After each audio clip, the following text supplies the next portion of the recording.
Our top focus on beyond at this hour, the US struck Iran for a second consecutive day on Monday, drawing Iranian retaliation against US allies across the Gulf.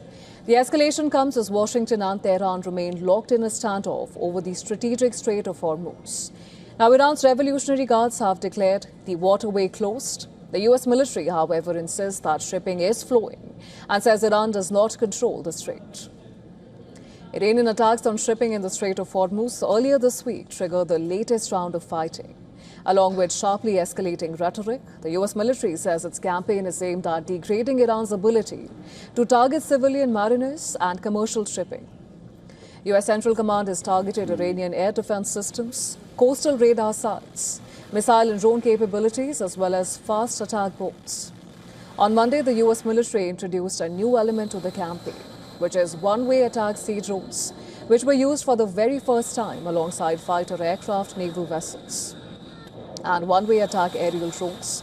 Now, Tehran blames the US strikes for return of instability, saying they have undermined all efforts to restore peace in the region. Iran has responded by targeting US military facilities and bases in Jordan, Bahrain, and Kuwait. Iran's Revolutionary Guard also claimed responsibility for a rare strike on Oman. The attack came just hours after Oman hosted Iran's foreign minister for talks on the future of the Strait of Hormuz. Iran says the talks produced no breakthrough, blaming US pressure on Oman.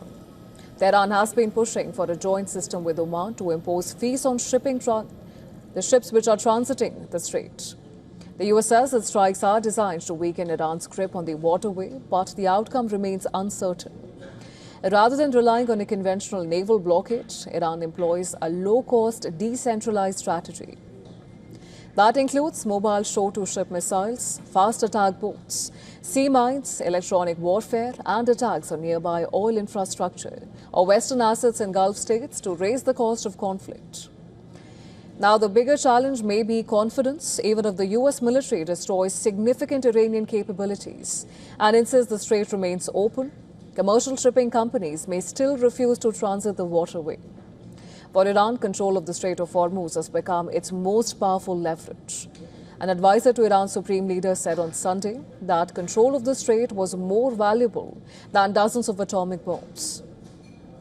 Well, Tehran believes that control of Hormuz could determine whether the conflict ends in a negotiated settlement or a decisive defeat.